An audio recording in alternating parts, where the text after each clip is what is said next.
Burnerbilt here. Thought we'd teach you guys a little, we'll call it life skills, things that you need to know for you girls and boys out there that might want to get into doing your own maintenance. We're right in the middle of rebuilding this trailer. We had to cut an old axle off.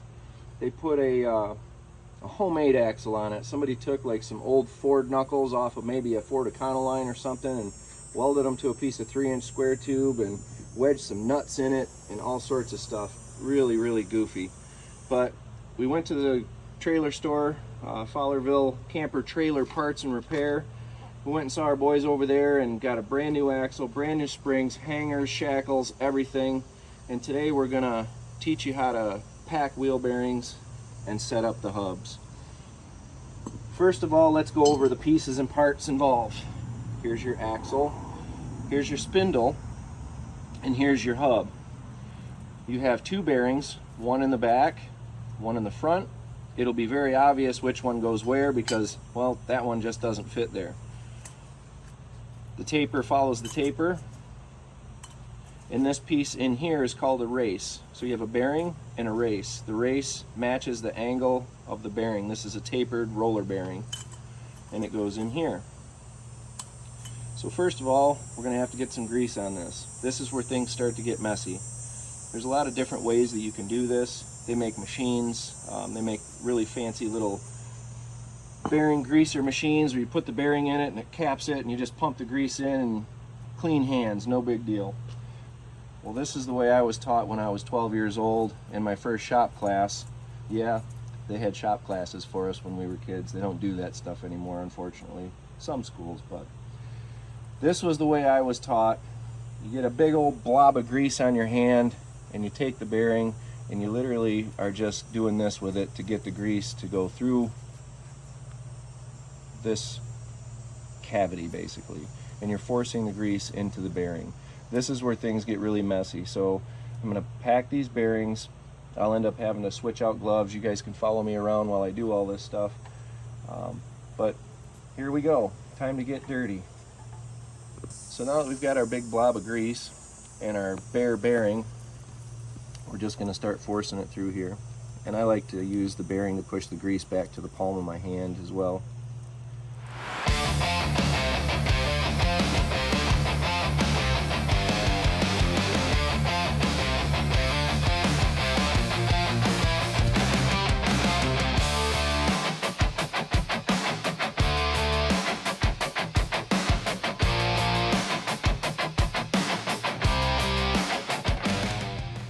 You can see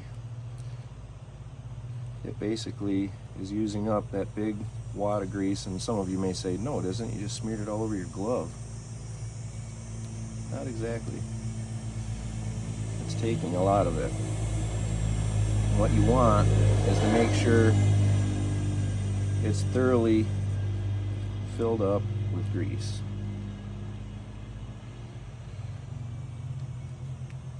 You can also just kind of squish it a little bit with your hands and make sure that we've got lots of grease in there. So now, each time I pick it up and move it around, if you noticed in the earlier parts of me doing this, when I would stop for a second, you could see bare steel bearings and there wasn't grease all over them, and it's because it wasn't completely packed yet. Now that it doesn't matter how I touch it or where I touch it, I'm coming up with grease. So this is a thoroughly packed bearing. Now we can drop it into the hub and change our gloves out so that we can put the rear seal in. There's a seal, and we're going to go over how that seal works as well, because it's important that you put it in the right way. And common sense is your friend here, but it can also be your enemy, because not all seals go with the writing out. There are some instances in internal combustion engines and certain things like engine cases. Hey Eunice, don't eat the grease. Where the seal you might look at it and see it from this side. Most people will tell you it makes sense to put it this way, and it does. In this instance, it does. But what you really want to do is look at the lip that's in here. There's a taper on that lip. Not the big, this is like a dust shield, the little lip, and this one is actually the sealing surface. And it's angled towards the inside of the shaft. So if we went this way, the grease if we went in this way, the grease would actually force past the lip and go out, and it would just make a mess. But when you put it in the correct way, the sealing surface will be right here. It seals against this, and it will be forced in this way. So when the grease from the bearing is pushing against it from that direction, it actually forces the constriction of the ring tighter to the seal, because this area, this cavity, fills with grease and causes the rubber to actually constrict instead of opening up and spreading out. So we're going to tap this in. That retains our rear bearing and keeps it in place. You want to be careful. If you are a ham fist with a hammer, maybe put a block of wood on this, but this isn't my first rodeo. I'm using my Snap-on hammer. It's a little mini dead blow, and it's got a plastic side and a steel side. Well, for this, we're just going to use the plastic side because we don't want to damage the seal.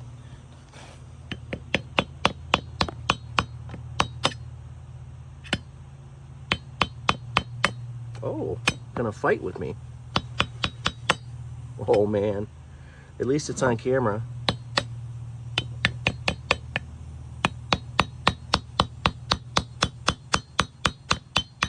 There we go.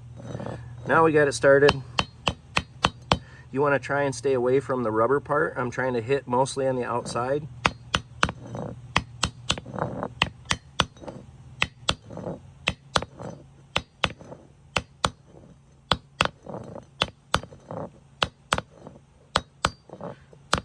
Hear the sound difference?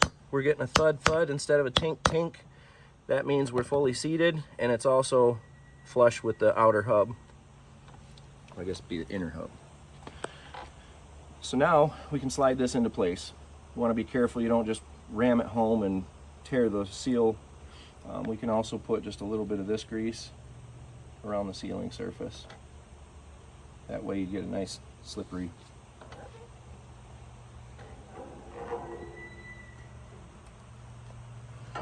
So it's going to fall. We're just going to let it sit. Now I'm going to grab some fresh gloves, do the front bearing, and I'll show you how to properly tighten the nut and put all the retaining hardware on. Stay tuned, there's more.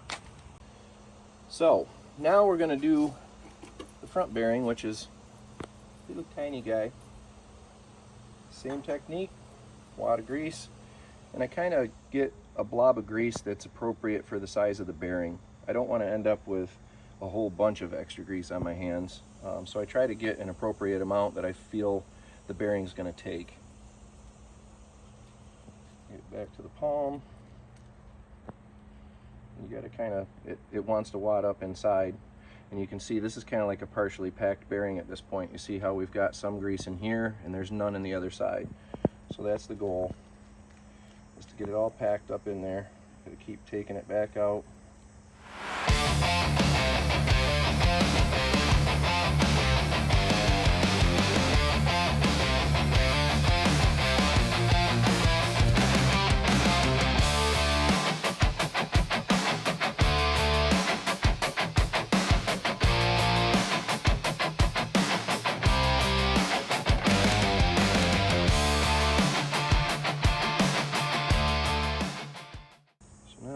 Got almost all the grease off, but I'm still getting a little bit here that I feel like it needs a little more. So I'm just going to make sure that it's forced in there. Yeah, see, I still feel like there's not enough grease here, so I'm going to get just a little bit more on my hand.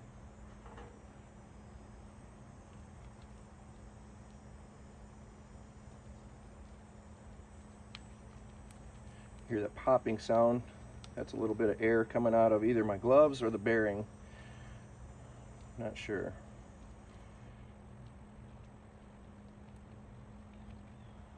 All right.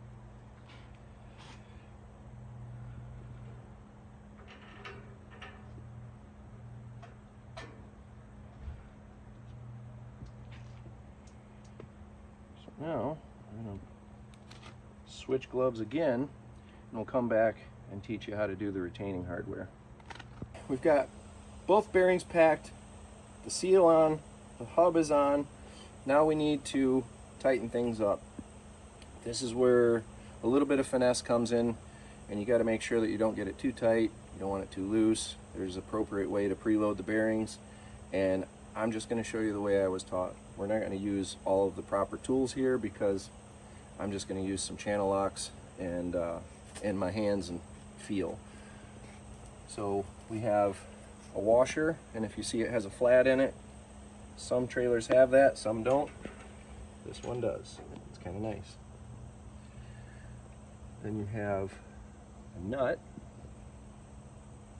and sometimes they're directional. This particular nut is non-directional. It can go either way, but you'll want to pay attention. Sometimes these have like a large flat surface or maybe a certain shape to it. It'll be very obvious. And then there's lots of different styles of retaining nuts. Most of the older ones are going to have a castle nut on it, and if you don't know what a castle nut is, you can Google it, but it's essentially one of those nuts that has the castle looking thing on it, so when the cotter key goes through, it has something to go through. This is a different system. It's a more updated system. We're going to install our nut, and I remember from taking this apart that the end threads were just a little bit beat up, probably from shipping. These things come with a great big rubber cover on them, but it doesn't mean that the UPS guy can't still drop it harder than you can protect it. So we've got it hand tight, and we can feel that there's an appropriate amount of what we would consider resistance because of the grease that's in there, and you don't want to have any back and forth movement. Can you hear that? That's back and forth movement. We don't want that. So I'm going to grab my channel locks from the other side of the trailer. I'm back from the other side of the trailer. Seemed like it took forever. What about you? Yes, a socket or any other tool in this situation might be more appropriate, even a crescent wrench. But there's not a lot of the nut sticking out, so I can get a hold of it this way, and I don't really want a lot of force anyway. So what I like to do is turn it so that I can feel the resistance increasing on it, and I can also check back and forth. But this is the way that I was taught by my shop teacher when I was a kid. You basically over tighten it, work it back and forth. It helps seat the bearings and press all of the grease away from the barrels of the bearings and the races, so that the races and the bearings are contacted with the appropriate film of grease, not the big blobs that I've put in there. So essentially what we're going to do is we're going to tighten this while we turn it. Too tight, like that's way too tight. It doesn't even want to hardly spin. And we're going to back it off just a little bit till we feel the resistance lighten up. We don't have any back and forth. It isn't going to feel really tight to you when you back it off. Like I almost feel like I could loosen this with my fingers now. I can't, but that's the way it's going to feel when it's right. It's not going to be real tight. It's just going to be, you're taking away the end play and you're making sure that you seat the grease in the bearings. Now we've got our locking retainer, and this is pretty simple. Just goes through, and then you can't probably see it, but there's a tiny little hole there for our cotter key to go through. I'm going to force that through. This one's already been damaged because they bent the daylights out of it at the factory, so it's a little bit tricky to get it to go in there efficiently, especially with Captain Shakes on the job.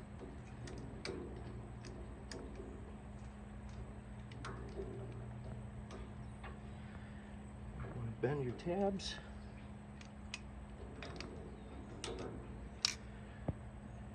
And then you have a dust cover, which some of these have the grease zerk right in the cover. This one has a grease zerk in the end of the axle. So somewhere in this stub shaft, there's actually a hole for the grease to escape. So if you ever want to service this one, you just pop this rubber plug out with a screwdriver and you can access the grease zerk and you can pump it. We don't have a grease gun here and we don't need it because these are properly packed, but if you want to service these later down the road, pop your little cover off, give it a couple of pumps of grease until you see just a very slight amount of grease come through the seal on the back. You don't want to go crazy pumping a whole bunch and having it spew out, because grease attracts dirt. Dirt will creep through the grease and start working its way into the bearings, and you don't want that. So any excess that you have, I highly recommend wiping it off. We can install our cover now. Same thing, my rubber cover, or my rubber tip. Ah! Let's try it again, this time with feeling. There we go. I guess I just needed to be standing up. And I don't want to hit the rubber part and force it through. So there we go. Completely assembled, greased, and ready to go. If you haven't already done it, pretty please subscribe, like, comment, share. All of those things help me get this off the ground. I think we're up to a whole whopping 117 on the subscriber list. I appreciate each and every one of you. And if you have other tasks that you'd like to see us perform and teach you how to do, give us a comment. Tell us what you want to see next. We also are planning a bunch of videos on welding and fabricating. We're just waiting to get that set up a little bit nicer. Filming welding is a little bit more difficult than filming bearings. But hope you liked it. I'm gonna go wipe the sweat off my face.